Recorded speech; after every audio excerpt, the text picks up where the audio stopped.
Práca snov je pre každého niečo iné. A tam sa teraz ideme, že čo sa s čím pretne. Ty si ako prvé povedala nadanie, talent. Presne, môže to byť nadanie, talent, keď do toho, ako keby, to je niečo, čo nám ide veľmi dobre. Lebo máme na to prirodzené predpoklady. Ale môže nám to ísť až tak veľmi dobre, ako keby môže to byť také prirodzené, že my už ani to neevidujeme ako niečo, čo je na tom výnimočné, že... A takých vecí je x, lebo to nie sú, teraz sa nebavíme o matematike, ale bavíme sa o tom, že niekto vie skvelé zorganizovať narodeninovú oslavu, niekto je úžasný navigátor, niekto je úžasný, že má doma oblečenie v komínkoch. X vecí je rôznych, takých, že čo ani nám nepríde, že by to niekto mohol mať nejak inak.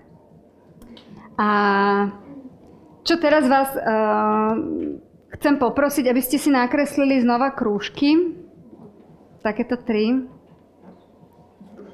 Asi sa vám to tam nebude do toho zmestiť, lebo budeme do nich potom písať. Ale povedzme si, že ten talent je naozaj niečo, čo vám ide ľahko a v čom môžete byť, teoreticky by ste v tom mohli byť najlepší na svete, kebyže do seba zainvestujete. Potom, toto sú naše vášne. V slovenčine tie vášne sú také...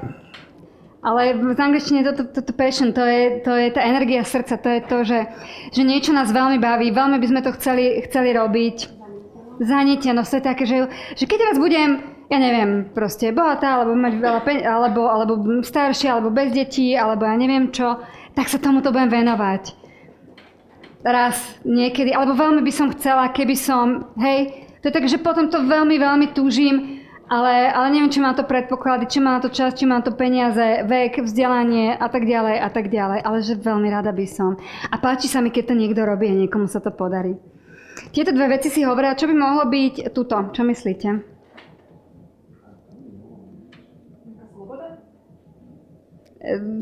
Sloboda to nie je, ale sloboda je... Čo? Inak peniaze sú v tom, ale ešte sa to volá inak, áno. Užitok, skvelé. To je niečo, že čo to je, čo ja robím, čo ostatní ľudia môžu vnímať ako užitočné. Keby som išla úplne, že fakt preháňam, že si poviem, že mám talent na... Čo je taká blbosť, taká neužitočná, na čo môžem mať talent? OK. Dobre, dajme tomu. OK, dobre, umývanie riadu. Môžem byť vášnivá hráčka na automatoch? Hej, že strašne ma to akože baví ma to. Ale akože komu to predám? Že to je také blbé. Čiže čo teraz ako je dôležité, je nájsť prienik medzi týmito tromi.